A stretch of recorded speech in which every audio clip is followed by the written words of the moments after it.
के शो में। कौमी सलामती का मईशत से गहरा ताल्लुक, आर्मी चीफ की कारोबारी रहनुमाओं से अहम मुलाकात। नैब से मुतालिक कारोबारी बरादरी के तहफ्फुज़ात दूर करने के लिए लाएअमल तैयार। बिजनेस कम्युनिटी की वजीर आजम इमरान खान से मुलाकात, दरपेश मसाइल से आगाह किया। अस्सलाम वालेकुम। पस पर्दा हकाइक सनसनीखेज इंकशाफात प्रोग्राम बेनकाब में हूँ आपके साथ सैफान खान। मईशत के हवाले से बड़ा इस पर चर्चा रहा है क्योंकि आर्मी चीफ की मुलाकात हुई, टॉप बिजनेसमैन जो इस वक्त पाकिस्तान के हैं उनसे, बिजनेस कम्युनिटी से ये मुलाकात इंपॉर्टेंट इसलिए भी है क्योंकि इस मुलाकात और इसके बाद वज़ीर आज़म इमरान खान से मुलाकात, फिर चेयरमैन नैब की स्टेटमेंट्स आप देखें तो लग ये रहा है जी कोई लाहेमल बनाने की, और इस प्रेस रिलीज से भी हम देख सकते हैं कि जो लफ्ज़ इस्तेमाल हुआ है सिनर्जिस्टिक वे फॉरवर्ड, कोई मिलकर लाहेमल तैयार किया जा सके आगे बढ़ने का। और ये क्या हो सकता है क्या नहीं हो सकता, और बेसिकली अगर बात की जाए बिजनेस कम्युनिटी की तो उस पर दो अहम तरीन मसाइल जिनका हम मुलाकात होती है तो सामना है। एक तो डिस्काउंट रेट है, दूसरा टैक्स रेट्स हैं जिसकी वजह से परेशान है, CNIC कंडीशन जिसकी वजह से रिटेलर्स परेशान है।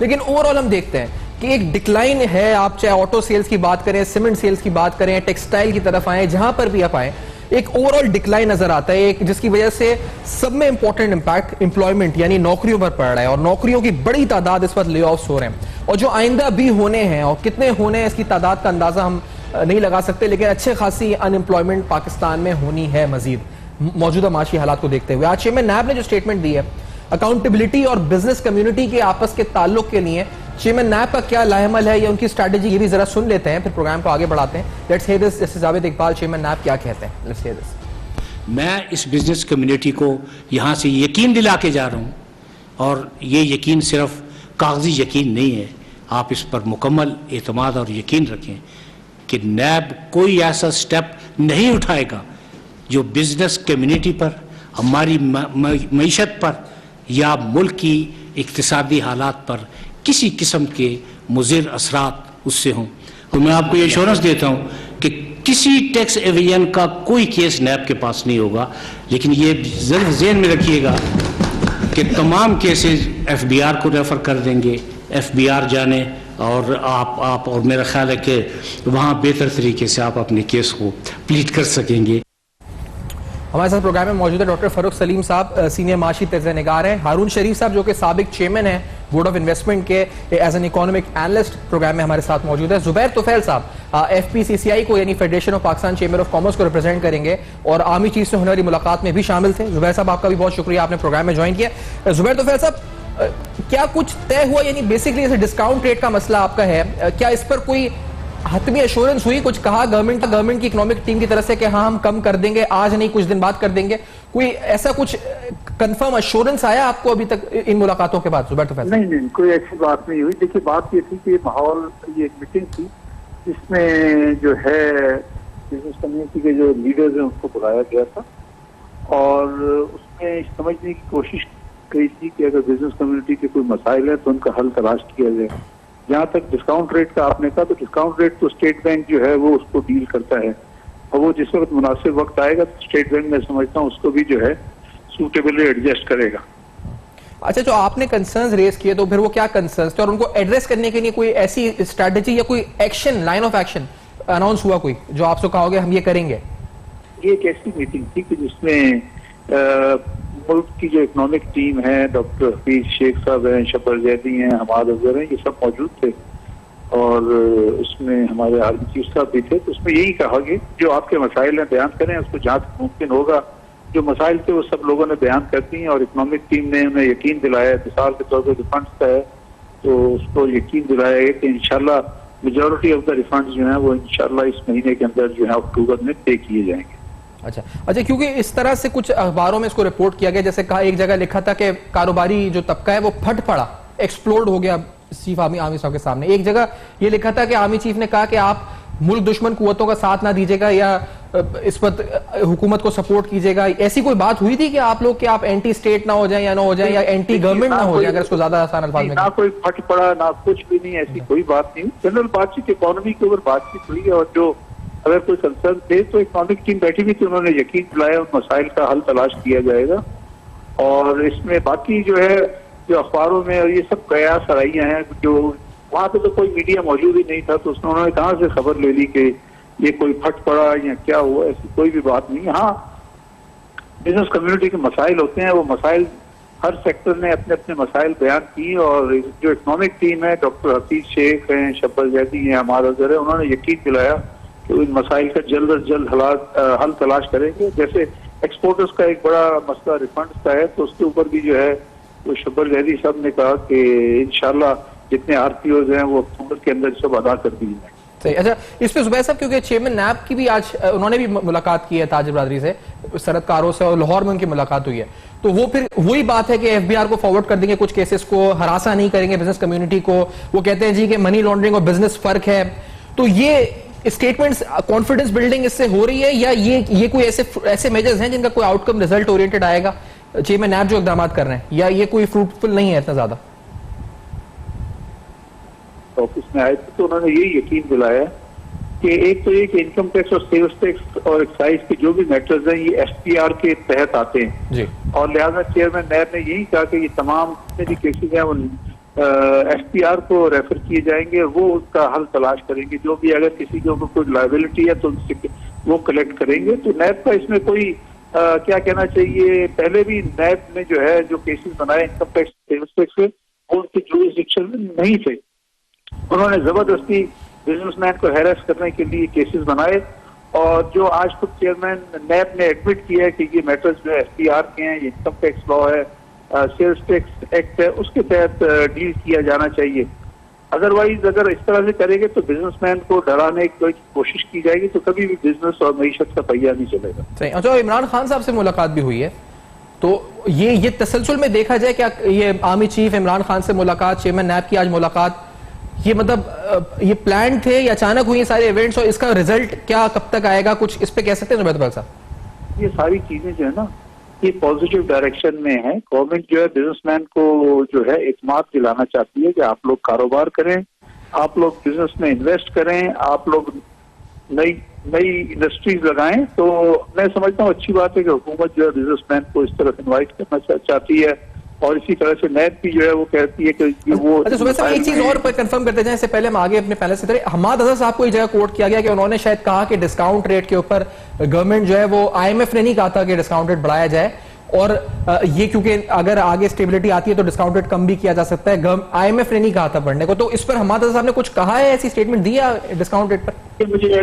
इसके बारे में मैं मुख्तसर इतना कह सकता हूँ, डिस्काउंट रेट जो है सब स्टेट बैंक का मैटर है, और ये स्टेट बैंक ही डिसाइड करता है सूरत हाल को देखते हुए। लेकिन बिजनेस कम्युनिटी का ये जरूर मुतालबा है कि डिस्काउंट रेट बहुत ज्यादा है, उससे कम किया जाए, और हम तवक्को करते हैं कि आने वाले चंद महीनों के अंदर जो डिस्काउंट रेट कमी की तरफ जाएगा। सही है। अच्छा, डॉक्टर फरूख सलीम साहब, आपसे हम जानेंगे, आपने सुना जो मुलाकात हुई है, इन्होंने एक्सपोर्ट रिफंड्स पे एक कॉन्क्रीट एक बात जो बताई है कि इस पर कुछ 1 महीने में या 2 में या एक टाइम फ्रेम के अंदर उसको क्लियर करने की बात कर रहे हैं। इसके अलावा कॉन्फिडेंस बिल्डिंग है ये तमाम मेजर्स।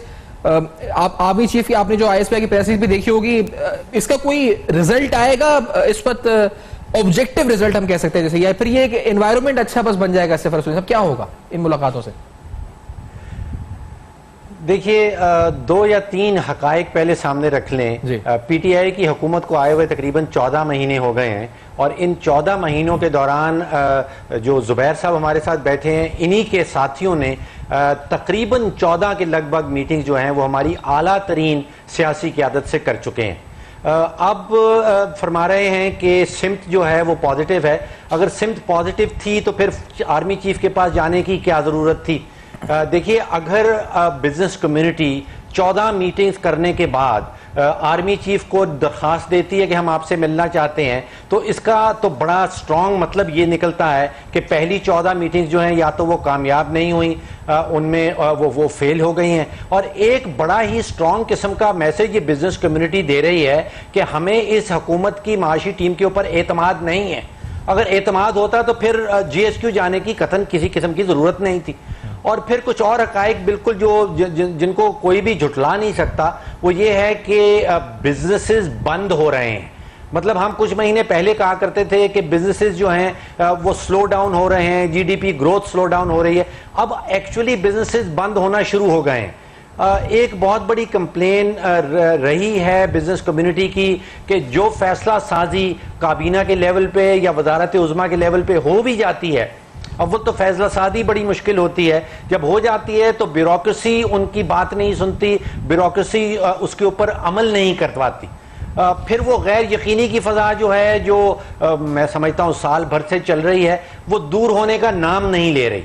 तो एक तो देखिए ये पैगाम बड़ा साफ सुथरा निकलता है कि अगर आपने 14 मीटिंग्स के बाद चीफ साहब के पास जाने की दरखास्त दी तो यहां पे कुछ तो दाल में काला है, सब कुछ तो ठीक मामला नहीं चल रहा है। एग्जैक्टली शरीफ साहब, इससे मजीद बात भी करते हैं और हारून शरीफ साहब आपका पॉइंट ऑफ व्यू हम लेंगे। ईज ऑफ डूइंग बिजनेस पे आपने काम भी किया as board of investment chairman. अब थोड़ी बात ये जो हो रही है साहब ईज ऑफ डूइंग के हवाले से ही है, तो थोड़ा इस पर भी जरूर गुफ्तगू करेंगे। और अहम तरीन बातें डॉक्टर फरूख साहब का तज्ज़िया भी माशी क्या नजर आ रहा है आगे उनको, इस ब्रेक के बाद बेनकाब में हमारे साथ रहेगा।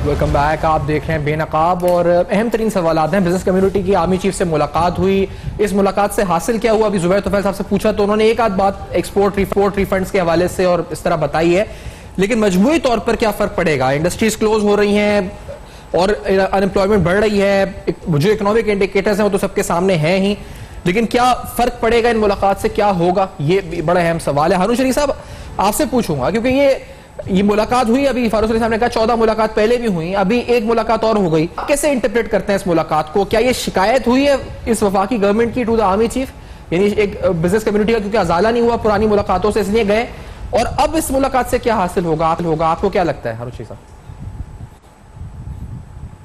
जी बहुत शुक्रिया। देखिए ये जो मुलाकात है, क्योंकि मैं तो उसमें मौजूद नहीं था, मैं उस पर कमेंट नहीं कर सकता, लेकिन दो तीन चीज़ें बहुत ज़रूरी हैं हमें बहसीत कौम समझने के लिए कि जो बिजनेस कम्युनिटी के मसाइल हैं वो तो तकरीबन वही हैं और वो आप हर माह रिपीटेडली हाईएस्ट लेवल पे बताते हैं। ये काम हुकूमत के पहले 2 से 3 माह का होता है कि हम मसाइल को समझें। इस वक्त तो काम यह है कि उसके सॉल्यूशंस के ऊपर बात होनी चाहिए। मैंने जब मैं बोर्ड ऑफ इन्वेस्टमेंट का चेयरमैन था, पहले माह में ये रिफंड्स का इशू और बाकी इश्यूज और cost of doing business, ease of doing business highlight किए थे। इसके बाद हमने उसके नताइज पे काम करना शुरू किया कि करना क्या है, और अल्लाह के फजल से जहां तक आप देखिए जो हमें टॉप 20 रिफॉर्मर्स में पाकिस्तान को ईज ऑफ डूइंग बिजनेस में इस रिपोर्ट में रिकग्नाइज किया जाएगा। 20 से 25 टाइम हमारी बढ़ेगी रैंकिंग, ये तो अच्छी खबर है। लेकिन जो आपका स्पेसिफिक सवाल है सफान, उसके अंदर मैं 2-3 चीजें अर्ज करना चाहूंगा।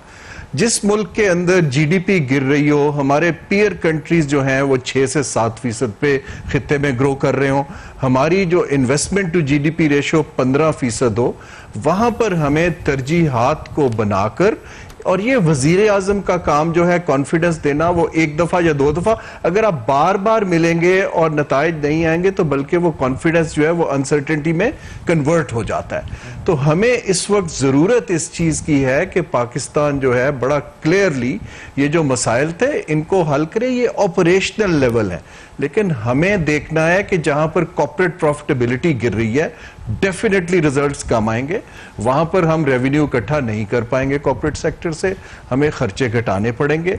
हमें ग्रोथ के लिए 3-4 ड्राइवर्स को पकड़ना पड़ेगा। जो policy vacuum is something, Pakistan के पास अभी कोई ग्रोथ पॉलिसी नहीं है, हमें ग्रोथ पॉलिसी बनाने की जरूरत है।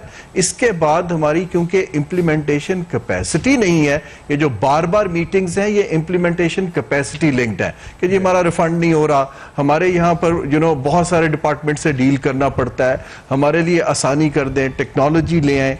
हमें जो जिन ममालिक ने तरक्की की है उन्होंने अपनी तरजीहात को रेगुलर सिस्टम से इंसुलेट करके एक प्राइवेट सेक्टर लेड अप्रोच बनाई है जिसको पूरा आप ट्रस्ट करते हैं और उसको एम्पावर करते हैं। जो करंट स्ट्रक्चर है, आई एम अफ्रेड कि एक तो हमारे जहन में ये है कि ग्रोथ जो है मिनिस्ट्री ऑफ फाइनेंस का काम है, ये कहीं दुनिया में ट्रेजरी का काम नहीं होता है।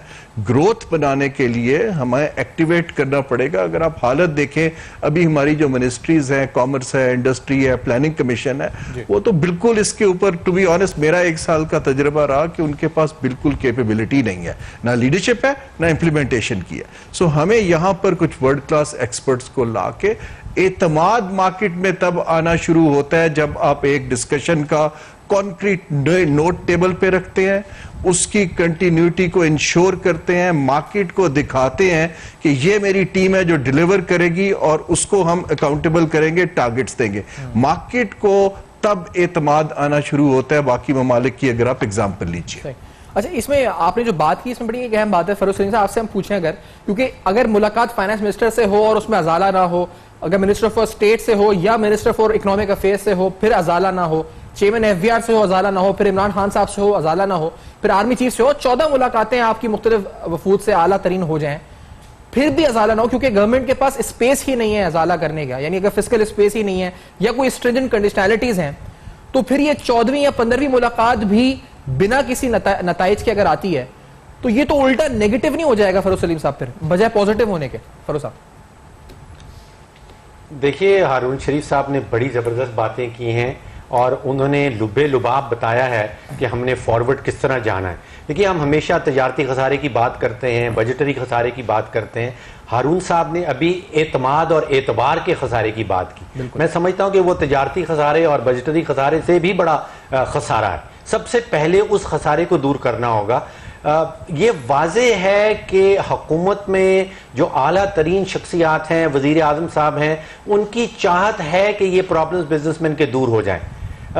GHQ में बड़ी वाज़े तौर पे चाहत है कि ये चीज़ें दूर हो जाएं, लेकिन ये क्यों नहीं हो पा रही? और उसकी वजह फिर काबिलियत में आ जाती है, उसकी वजह कैपेसिटी में आ जाती है।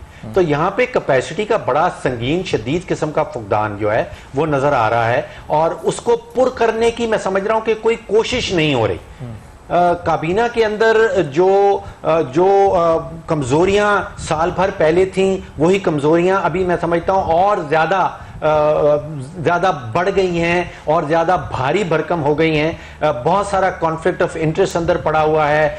फिर आपकी बात दुरुस्त है कि कुछ चीजें ऐसी हैं जो हमारे दायरा कार से रियली दायरा इख्तियार से बाहर चली गई हैं।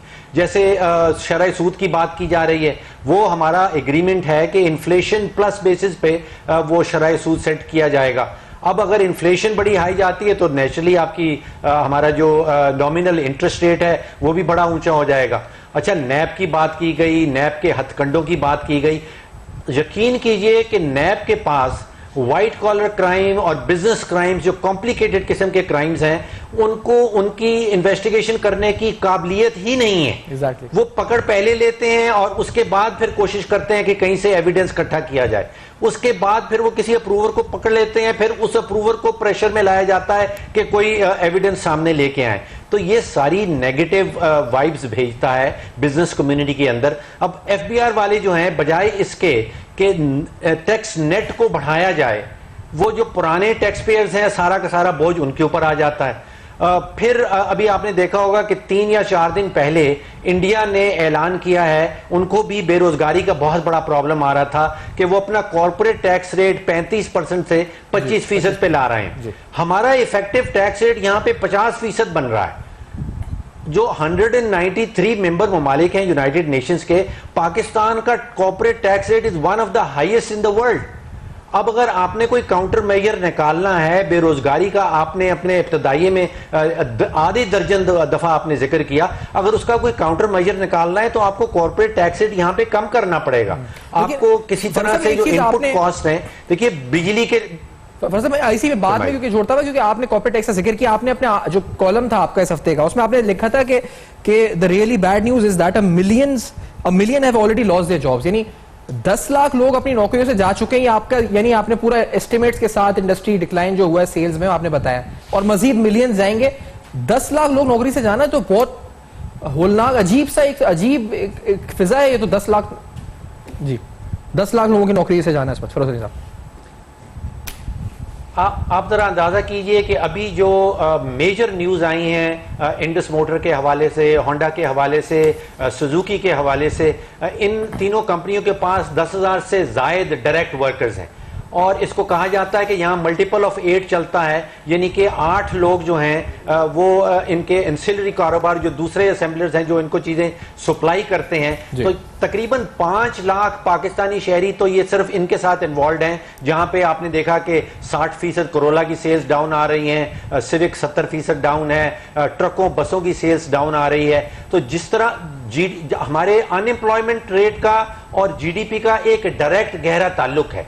जैसे जैसे अनएम्प्लॉयमेंट बढ़ती जाती है, जीडीपी ऑटोमेटिकली, इसका मतलब है कि उससे नीचे आ रही है। अब वो एक विशस साइकिल जो शुरू हो गया है, और वो शुरुआत उसकी मैं समझता हूं कि ये शराय सूद से होती है। जब शराय सूद बढ़ जाता है, कॉर्पोरेट प्रॉफिटेबिलिटी कम हो जाती है, और साथ ही साथ जो कुव्वत खरीद है, यानी कि हर पाकिस्तानी के ऊपर जो बिजली का बिल देने के बाद, गैस का बिल देने के बाद, इजाफी टैक्सेस देने के बाद जो डिस्पोजेबल इनकम बचती है, वो इतनी कम रह गई है कि वो कुछ और खरीदने के काबिल नहीं रहता। जब वो कुव्वत खरीद गिरती है तो वो कुछ खरीद नहीं पाता, फिर फैक्ट्रीज जो हैं वो अपने सामान कम बनाना शुरू कर देते हैं, फिर वर्कर्स का ले ऑफ शुरू हो जाता है। तो इस विशस साइकिल को हुकूमत ने किसी तरह से तोड़ना है, और वो मैं कायल हूं कि हुकूमत जो है वो चाहती है कि इसको तोड़ ले, लेकिन तोड़ पा नहीं रही। और एक साल में 12 माह में 10 लाख नौकरियां, फरोज सलीम साहब के कॉलम में इनका जिक्र था, बता भी रहे किस तरह विशेष साइकिल बन चुका है। आज एक और भी डेवलपमेंट हुई, जब इकोनॉमी श्रिंक करती है तो ये इम्पैक्ट तो बिल्कुल आते हैं। एडजस्टमेंट की जो कॉस्ट है उसको डील करने के लिए मेजर लाने पड़ते हैं। और सब इस पे बात भी आपसे करूंगा। दूसरी बात ये कि आज यूनुस डागा साहब की भी प्री मेच्योर रिटायरमेंट मंजूरी जो है दी, अब ये ओएसडी बन चुके थे, और इनके बारे में ये हमने सुना था कि जो खबरों में आया था बाकायदा कि ये आईएमएफ के प्रोग्राम में शायद इन्होंने कुछ इख्तिलाफ रखे थे, इस वजह से इनको पहले ओएसडी बना दिया गया है, नाउ ही इज रिटायर्ड। तो इस पर अगर आप कुछ तबसरा करना चाहें, और साथ साथ ये जो इकोनॉमी श्रिंक हो रही है इस पर भी, Haroon Shahid Sahab, you have been part of this government also in some way. इसमें 2 एंगल हैं। देखिए, पहला एंगल तो बहुत संजीदा है कि जिस मुल्क में मॉनेटरी और फिस्कल पॉलिसी इंटरवेंशंस के लिए अब आपने आईएमएफ से 39 मंथ्स का एग्रीमेंट कर लिया है, तो आपकी उसमें प्ले करने की फ्लेक्सिबिलिटी स्पेस घट गई, अनलेस कि आप अपना रीनिगोशिएट करें कि हमें मॉनेटरी पॉलिसी को तब्दील करना है, हमें इंटरेस्ट रेट को गिराना है। तो अभी तक तो दोनों पार्टियों ने कोई रीनिगोशिएशन का सिग्नल नहीं दिया है। जहां तक अगेन मैं बात कर रहा हूं, जो कारोबार है, दुनिया के इन्वेस्टर्स हैं जिनके साथ मैं भी डील करता था, वो बहुत ज्यादा, मैं आपको अपनी एग्जांपल देता हूं कि जब मैंने छोड़ा है या फाइनेंस मिनिस्टर असद उमर तब्दील हो गए, जो मुझे पैगामात मिले चीन से, सऊदी अरेबिया से, कतर से, क्योंकि यहां एक रिलेशनशिप बिल्ड करना पड़ता है, कंटिन्यूटी की जरूरत होती। उन्होंने कहा कि जी अब आप चले गए तो हमारा काउंटर पार्ट कौन है, अब क्या हम सिफर से दोबारा शुरू करें। यही ये यूनुस धागा वगैरह जो ऑफिसर्स हैं, देखिए मैं जब बोर्ड ऑफ इन्वेस्टमेंट में था, मेरे 1 साल के अंदर 3 फेडरल सेक्रेटरीज मेरे अंडर तब्दील हुए। अच्छा, so it's very hard to ensure continuity. आप एक बंदे के साथ वर्किंग रिलेशनशिप बनाते हैं, उनको ट्रेन करते हैं, उनको बिजनेस के साथ कनेक्ट करते हैं। तो ये पाकिस्तान को समझना पड़ेगा कि कंटिन्यूटी के लिए पहले तो आप मेरिटोक्रेसी पे आइए कि आप सही बंदा लगाएं। जब आप सही बंदा लगा दें, उसको स्टिक कीजिए, उसको टाइम दीजिए ताकि वो अपना एतमाद के साथ प्लान कर सके। अगर उनको पता हो कि 1 साल के अंदर या 6 माह में मैंने तब्दील हो जाना है, तो लॉन्ग टर्म थिंकिंग तो उस इकोनॉमी में नहीं आ सकती है। तो ये 2-3 फैक्टर्स तो हैं जो हमारे पॉलिटिकल इकोनॉमी लिंक्ड हैं, क्योंकि आप कोई भी रिफॉर्म स्ट्रक्चरल नेचर का कोई 6-8 माह का नहीं होता है। उसकी सिम तय करनी होती है, उसको किसी ने चैंपियन करना होता है। मैंने तकरीबन 16 ममालिक में काम किया है।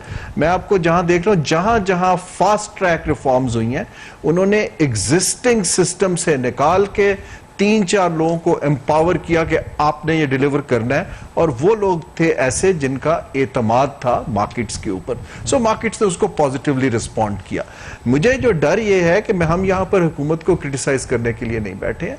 हमारा डर ये है कि अगर हम सिर्फ स्टेबलाइजेशन पे काम करते रहे, जो कि पिछले आईएमएफ के प्रोग्राम्स में किया है, तो फिर वही साइकिल चलता रहेगा कि हमें एक शॉर्ट टर्म ग्रोथ का थोड़ा सा स्पैन आएगा और इसके बाद हम फिर से फंस जाएंगे। इस वक्त हमारे पास विंडो ऑफ अपॉर्चुनिटी ये है कि एक दो चीजों में हमारा कंपैरेटिव एडवांटेज है और हमें उसके ऊपर उसको अलहदा करके तरजीहात में डाल के कॉम्पिटेंट लोगों के हाथ में देने की जरूरत है। This is what I would recommend to the government. अच्छा, ये तो चले ऐसे रिफॉर्म्स हैं जो यकीनी तौर पर जो अमल दरामद होना चाहिए। आप पब्लिक सेक्टर एंटरप्राइजेस से फरोज सलीम साहब आप लिखते भी रहते हैं काफी। एक अप्रोच यहाँ पर हम ये देख रहे हैं कि जो आपके टैक्स रेवेन्यू टारगेट्स हैं काफी एम्बिशियस हैं, 5.5 खरब रुपए के, तो उनको अचीव करना थोड़ा मुश्किल, क्या बल्कि बहुत मुश्किल है। अभी हमने फर्स्ट क्वार्टर के देख लिया कि 115 अरब का शॉर्टफॉल है। उसको पूरा करने के लिए नॉन टैक्स रेवेन्यू की बात हो रही है। वो नॉन टैक्स रेवेन्यू हम अपनी जो प्राइवेटाइजेशन से अचीव करने का जो सामने नजर आ रही है, हिकमत अमली के 1000 अरब वहां से उठा लेंगे, LNG प्लांट्स, तो उसमें भी फरोज सलीम साहब एक तो प्राइवेटाइजेशन इन एक्चुअल जो कॉन्सेप्ट है उस पर तो बड़े उसके मेरिट्स और डिमेरिट्स से बहस होती है, लेकिन यहां जो मुनाफा बख्श इदारे हैं उनकी प्राइवेटाइजेशन की बात हो रही है जो ऑलरेडी प्रॉफिट्स कमा रहे हैं। तो क्या ये सूदमंद होगा, क्या ये उल्टा नुकसानदेह हो जाएगा, क्योंकि हम अपने टैक्स रेवेन्यूज के टारगेट पूरे करने के लिए ऐसे इदारे बेच देंगे जो eventually in the long run भी और शॉर्ट रन भी हमारे लिए फायदेमंद है। फरोज सलीम साहब देखिए सैफान साहब, हम बार बार IMF का जिक्र करते हैं कि कहाँ पे हमारा इदारा इख्तियार जो है वो नहीं रहता, शरह सूद शायद उसमें आ जाता है। FBR के साथ FBR से हमने FBR के हवाले से वो 5.5 खरब रुपए के मुआहदे कर रखे हैं, लेकिन बहुत से ऐसे सेक्टर्स हैं जहाँ पे इस्लाहात हमें लानी चाहिए थी जिसमें IMF ने हमें कहीं रोक के नहीं रखा था। अब 1.7 खरब रुपए, कोई 1700 अरब रुपए का गर्दिशी कर्जा पहुंच गया है। IMF ने हमें रोक के नहीं रखा कि हम बिजली के सेक्टर में इस्लाहात लेके आएं। हमें इस्लाहात लानी चाहिए। जो बिजली दोनों तरफ से चोरी हो रही है, सार्फिन चोरी कर रहे हैं, प्राइवेट बिजली घर बेतहाशा महंगी बिजली दे रहे हैं। हमें IMF ने मना नहीं किया कि आप इस सेक्टर में इस्लाहात लेके आएं। पब्लिक सेक्टर एंटरप्राइजेस का आपने जिक्र किया, जब PTI की हुकूमत आई थी तो कोई 1300 अरब रुपए के मजमूई कर्जाजात पब्लिक सेक्टर एंटरप्राइजेस के हवाले से थे। अब अगस्त में स्टेट बैंक ने हमें बताया कि वो बढ़ के 2100 अरब पे पहुंच गए हैं, यानी कि तकरीबन 700 से 800 अरब रुपया मजीद नुकसान हुआ है पिछले एक साल में। IMF ने हमें कहीं रोक के नहीं रखा कि आप इन इदारों को मुनाफा बख्श करें, इनमें से नुकसान खत्म करने की कोशिश करें। प्राइवेटाइजेशन पे आ जाते हैं, जो आपका सवाल था। देखिए, प्राइवेटाइजेशन ऑर्डिनेंस जो ओरिजिनल निकाला गया था उसकी एक शर्त है कि जो असासे निजकारी में जाएंगे उससे जो वसूलियां होंगी उसका 90% जो है वो आपने डेट रिटायरमेंट में देना है। तो यहां पे ये चीज कह देना कि हम अपने इदारों को निजकारी करेंगे और जो पैसे वसूल होंगे वो फिस्कल डेफिसिट में या बजटरी खसारे में चले जाएंगे, तो ये तो कानून और आइन के खिलाफ चला जाएगा मामला। फिर हमारा ऑब्जेक्टिव ये है कि जो पब्लिक सेक्टर एंटरप्राइजेस नुकसान कर रही हैं, मुल्क के ऊपर बोझ बने हुए हैं, उनको किसी तरह से निजकारी में डाल दिया जाए और वो बोझ कम हो जाए। तो अगर तो आप मुनाफा बख्श इदारों को डाल रहे हैं पहले से निजकारी में, तो वो बोझ तो कम होने वाला नहीं है। फिर क्या हमने कराची इलेक्ट्रिक सप्लाई कॉर्पोरेशन, जो अब कराची इलेक्ट्रिक बन गई है, उसकी निजकारी से कोई सबक हासिल किया है? क्योंकि जब वो हुकूमत के पास थी तो उस वक्त सालाना तकरीबन 9 अरब रुपए की सब्सिडी दी जाती थी। फिर उसकी निजकारी हो गई, एक प्राइवेट ग्रुप ने खरीद लिया। उसके बाद के सालों में हुकूमत पाकिस्तान ने अपने बजट में से निकाल के 400 अरब रुपए की सब्सिडी दी के इलेक्ट्रिक को। जो इस साल का माली बजट जो भी बनाया गया है उसमें तकरीबन 60 अरब रुपए की सब्सिडी है के इलेक्ट्रिक के लिए। तो हमें देखना होगा। फरसा एक ब्रेक की तरफ बढ़ना है। इस ब्रेक के बाद आपसे मजीद तफसीलन गुफ्तगू और आनुश साहब से इस बारे में अहम तरीन मामलात, आमी चीफ कारोबारी तबके से अहम मुलाकात, इस मुलाकात में क्या हुआ, इस मुलाकात का अहवाल क्या था और इससे फर्क क्या पड़ेगा, क्या इस वक्त मसाइल दरपेश है कारोबारी तबके को, इस ब्रेक के बाद होंगे बेनकाब। हमारे साथ रहेगा।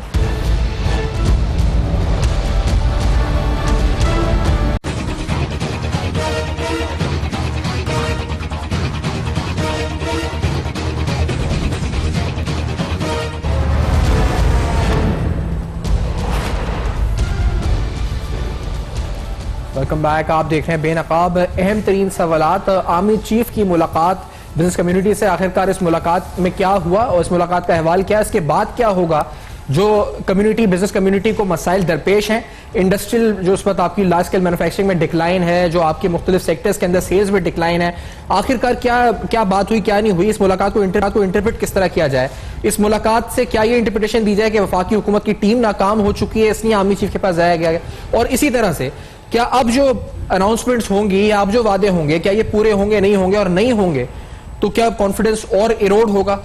ये भी बड़ा अहम सवाल है। हमारे साथ जुबैर मोतीवाला साहब भी इस वक्त मौजूद हैं, आप भी सनतकार हैं और इस मुलाकात का हिस्सा रहे हैं। डॉक्टर फरोज सलीम साहब और हारून शरीफ साहब भी हमारे साथ मौजूद हैं, मारूफ माशी तज़निगार।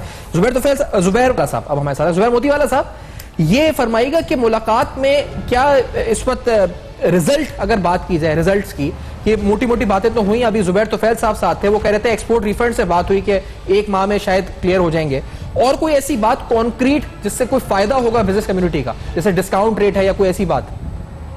देखिए जी, सबसे जो बड़ा फायदा है वो ये है कि एक कॉन्फिडेंस बिल्डिंग मेजर है जो हुआ, तो ऐसे कि देखें अगर हम हमारी जो सिविलियन क़यादत है उसके साथ मिलते हैं, अब जो है ना अस्करी क़यादत ने भी सिविलियन जो इकोनॉमिक टीम है उसको साथ लेकर हमसे मुलाकात की। इसका मतलब ये है कि हमारी जो सिविल और अस्करी क़यादत एक ही पेज पे है। ये एक बड़ा कंसोलेशन है, बड़ा हमारे साथ ये जन एक कॉन्फिडेंस बिल्डिंग मेजर है। मैं समझता हूँ इस मुलाकात का सबसे अच्छा जो इम्पैक्ट है वो ये है कि हमारी समझ में ये आया कि चीफ ऑफ आर्मी स्टाफ भी इन पॉलिसियों में, इनमें हमारे प्रॉब्लम्स को रिजॉल्व करने में उनके साथ शाना बचाना है। ये एक बहुत बड़ी बात है जो मैसेज हमारे पास आया, मैं इसको ऐसे लेता हूँ। दूसरी जो बातें हैं वो तो बेशुमार बातें वहाँ हुई हैं, क्योंकि जब 5 घंटे 6 घंटे की जब आप मीटिंग करते हैं तो कोई पहलू ऐसा नहीं था इक्तिसादियात का, माशियात का, जो है ना वो रह गया हो कहीं भी, ऐसा कोई पहलू रहा नहीं। तो हमने सब चीजों को डिस्कस किया जिसमें नैब की बहुत डिस्कशन हुई, इसके बाद आपके SBR की डिस्कशन हुई, रिफंड के हवाले से, फॉर्म एच के हवाले से, इंटरेस्ट रेट के हवाले से, मतलब और फॉरेन इन्वेस्टमेंट के हवाले से, लोकल इन्वेस्टमेंट के हवाले से, स्टॉक एक्सचेंज के अंदर माइनॉरिटी शेयर्स के हवाले से, कंस्ट्रक्शन इंडस्ट्री को सपोर्ट करने के हवाले से, मतलब कोई ऐसा शोभा नहीं है जिसके ऊपर हमने डिस्कस न की है। और सबके ऊपर हमने प्रोग्रेस करने की बात की है कि इसके अंदर हम कैसे हम आगे बढ़ सकते हैं, और ये जो बिल्कुल स्टैंड स्टिल जैसा मामला हो गया उसको हम कैसे आगे बढ़ा सकते हैं, कैसे चला सकते हैं, ये तमाम जो है ना हमने जो है ना उसके ऊपर हमने सैर हासिल गुफ्तगू की है। और फिर मिलने का वादा है कि इसके बाद हम इसके ऊपर जो आज हमने फैसले किए हैं, उन्होंने उनको जो है ना उनको डायरेक्टिव्स भी दिए, वजीर खजाना को, SBR के चेयरमैन को भी, सारों को, कि जो है ना ये जो है इनको जो है ना उन सारों को जो है ना उनको वो कहा है कि जी आप इस मामला को हल करें, जिसके हवाले से ये सारी चीजें हो रही हैं। अच्छा, ये एक बात फरमाइए कि ये बड़ी अहम बात है कि इससे पहले वज़ीर-ए-आज़म साहब से आपकी मुलाकातें हुई हैं, हमने सुना वहां पर चाहे वो CNIC की शर्त हो रिटेलर्स वाली जो उस पर वो कर रहे हैं एहतजाज, या बहुत से मसाइल को लेकर पहले जाते रहे, तो वज़ीर-ए-आज़म साहब भी हिदायत देते रहे कि ये मसले हल करें, या वो उनके पास स्पेस होती है फिस्कल स्पेस तो वो कहते हैं कि हम कर लेंगे, तो उसका रिजल्ट तो कोई नहीं आया। इससे पहले कई मुलाकातें हुई, कोई रिजल्ट नहीं आया, तो इस दफा आपको उम्मीद क्यों है कि रिजल्ट आएगा? क्यों आर्मी चीफ ने कहा है चेयरमैन SBR को क्या होगा तो हो जाएगा, या आर्मी चीफ ने हिदायत दी तो हो जाएगा? क्या वजह कॉन्फिडेंस की, ट्रस्ट की?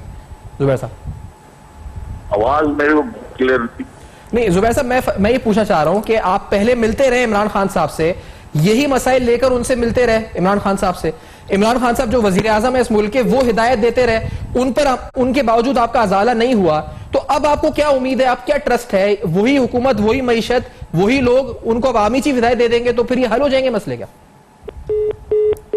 अच्छा जी, जुबैर साहब की लाइन अब ड्रॉप हो गई। जुबैर मोतीवाला साहब से अगर हम राब्ता दोबारा बहाल करते हैं तो फरोज साहब, क्योंकि इन्होंने थोड़ा एलैबोरेट करके बताया कि 6 घंटे की मुलाकात में और भी इससे वो तो से एक्सपोर्ट रिफंड की बात कर रहे थे फरोज सलीम साहब, तो ये कुछ डिटेल में उन्होंने बताया कि क्या क्या बातें किन किन हेड्स में हुई, लेकिन इवेंचुअली वही बात है कि अमल होगा नहीं होगा, और नहीं होगा तो उससे तो और नुकसान है। फरोज सलीम साहब देखिए, एक तो सिविलियन कमजोरियों की बुनियाद पे एक खला क्रिएट हो गया है जो नजर आता है, एक वैक्यूम, और कोशिश ये हो रही है कि उस वैक्यूम को पुर करने के लिए एक नया मॉडल बनाया जाए। आपने सुना होगा कि इसी मीटिंग के दौरान जो बात हुई कि एक नई कमेटी तश्कील दी जाएगी और उस कमेटी में फौजी अफसरान भी शामिल होंगे, और वो कमेटी जो है वो फैसिलिटेटर बन जाएगी, वो सहूलतकारी का काम करेगी सिविलियन एडमिनिस्ट्रेशन और जो हमारी बिजनेस कम्युनिटी है उनके दरमियान। तो ये तो लग रहा है कि किसी नए मॉडल की तरफ जा रहे हैं जिसमें जो फौजी पार्टिसिपेशन है वो बहुत बढ़ जाएगी। इसका नतीजा क्या निकलेगा, ऐसे मॉडल को पहले कभी मैंने कामयाब होता देखा नहीं है, लेकिन चाहत वाज़े बात है, दोनों बिजनेसमैन ने कहा कि वो देख रहे हैं कि ये पॉजिटिव डेवलपमेंट है कि फौज और सिविलियन क़यादत जो है, फौजी क़यादत और सिविलियन क़यादत एक ही पेज में है, और हम उम्मीद कर सकते हैं कि इसका कोई अच्छा नतीजा सामने आ जाए। जुबैर मोतीवाला साहब, आपको क्या उम्मीद है? आप क्योंकि मिले भी हैं ऐसी कमेटी, और ये जो नया मॉडल ये है, इससे आर यू होपफुल कि क्या होगा मोतीवाला साहब, कि मतलब क्या फर्क क्या पड़ेगा? मैं होपफुल ये हूँ कि देखिए एक जो हमारे प्रॉब्लम्स हैं उनकी रिकग्निशन हुई, उन्होंने इसको कहा है कि हाँ जी प्रॉब्लम है, डाउनफॉल है इकोनॉमी के अंदर, मार्केट जो है ना उसमें स्लैक है, और ये सारा कुछ जो है ना ये प्रॉब्लमेटिक इस वक्त हो रहा है, और ये बजट के बाद से ये चीजें शुरू हुई हैं, तो हमको उसको कैसे ठीक करना, ये उसके ऊपर ये लगकर ये बैठकर 5 घंटे ऐसे तो नहीं कोई बैठता ना, जब उनको एहसास होगा कि बहुत ज्यादा मार्केटों में प्रॉब्लम है, इकोनॉमी के अंदर बहुत ज्यादा प्रॉब्लम है, तो इतना ज्यादा वक्त देकर उन्होंने 5 घंटे तो उसके ऊपर गुफ्तगू की है, तो इंशाल्लाह ताला मुझे उम्मीद है कि कोई ना कोई फर्क आएगा, हमारे मामला कुछ ना कुछ हल होंगे, टैक्सेस के हवाले से, इन्वेस्टमेंट के हवाले से, मेरा ख्याल है कि होगा। सही है। अच्छा, आपका हारून शरीफ साहब इस पर क्या कमेंट होगा? फरूख सलीम साहब ने जिस तरह एक्सप्लेन किया कि ये एक नया मॉडल होगा फॉर इकोनॉमी, ये एक्सपेरिमेंट काम करेगा, विल इट गेट रिजल्ट्स, या ये भी नहीं होगा कामयाब? हारून शरीफ साहब देखिए जी, as an outsider an economic policy expert के तौर पे जब आप इसको देखते हैं तो हो ये रहा है कि अगर जो करंट एग्जिस्टिंग इकोनॉमिक मैनेजर्स हैं वो एक स्पेस दे रहे हैं और बिजनेसमैन जो हैं उस स्पेस को फिल करने की कोशिश कर रहे हैं through other stakeholders in power. देखिए, जहां तक तो रिकग्निशन की बात है, मैं बार बार कह रहा हूं कि मेरे हिसाब से ये जो मसाइल हैं इसकी समझ हाईएस्ट लेवल पे मौजूद है। अब सवाल ये है कि इन मसाइल को हल करने के लिए क्या ये इंटरेक्शन इसको हल कर पाएगा। इसको शॉर्ट टर्म के अंदर तो मैं तकरीबन देख रहा हूं कि कुछ एक्शन नजर आएंगे ताकि credibility of such meetings can be established, लेकिन कोई ना इकोनॉमिक्स 200 साल से बदली है, ना उसको डिलीवर करने के मॉडल बदले हैं। हमारे पास पाकिस्तान का, अगर आप एक एनालिस्ट से ग्लोबल पूछिए कि जी पाकिस्तान का आजकल इकोनॉमिक मॉडल क्या है, हमारा इकोनॉमिक मॉडल एक रिएक्शन है, रिएक्टिव है, शॉर्ट टर्म है, फिस्कल स्पेस लिंक्ड है। मुझे जो डर ये है कि ये एक, देखिए IMF के पास जाना हमारे लिए नई बात नहीं है, मसलन जो प्रोग्राम वो दे रहे हैं वो टाइम एंड अगेन हमने किया हुआ है, उसके अंदर कोई सरप्राइजेस एज सच नहीं है, सिर्फ इस दफा शायद FATF की बात एड अप हो गई थी। जो मैं अर्ज करना चाह रहा हूं बार बार कि इस वक्त पाकिस्तान को एक इकोनॉमिक मॉडल की जरूरत है, और उसकी शायद कैपेसिटी मैं रिक्वेस्ट करूंगा प्राइवेट सेक्टर में कहीं ज्यादा है, बजाय इसके कि ये बार बार अपने मसाइल को लेके आए। इनको चाहिए कि वर्ल्ड क्लास एक्सपर्ट्स को यूज करें और एक पाकिस्तान के अंदर एक डिबेट करें और रखें इसको टेबल पे कि जनाब ये 4 काम आप कर दीजिए तो आगे हम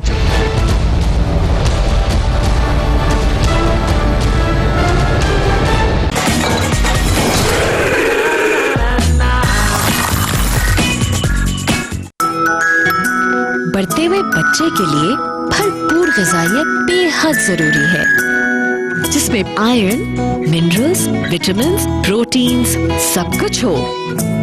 लेकिन ये इतना सब कुछ कैसे खा सकता है? इसीलिए इसको दे नेस्ले सेरेलैक, जिसमें है वो भरपूर ग़िज़ाइयत जो इसकी ज़हनी और जिस्मानी नशोनुमा में मदद करे। नेस्ले सेरेलैक, नन्हे पेट की बड़ी ग़िज़ा। डिफरेंट होना आसान नहीं, but it's a fun ride. जैसे मेरी स्पोर्टेज बाकी कार से डिफरेंट है, स्पेशल है। किया Sportage, different is good.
Fair and lovely HD glow, ये गहराई में जाकर स्किन सेल्स को रोशन करे, दाग धब्बे घटाए और दे HD glow. Fair and lovely, नए जमाने का ग्लो अब नए पैक में।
JS Gold Finance 100 मिनट शुरू।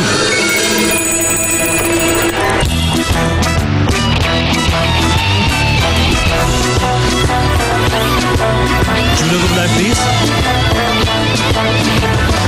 Valuation done, documentation done, approval के लिए हेड ऑफिस भेज दिया। सर आपके पैसे। JS Gold Finance, बस 100 मिनट में गोल्ड की कीमत लगे और पैसे आपके हाथ में। JS बैंक, क्योंकि बढ़ना है आगे।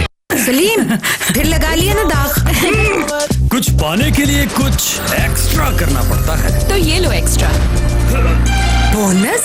अब 10 रुपए में सबसे ज्यादा पाउडर, जो बनाए झाग ज्यादा और निकाले दाग ज्यादा। बड़े चमक रहे हो, वाह क्या बात है। बोनस की मिल जाए तुम जैसा कोई हमको, तो बात बन जाए।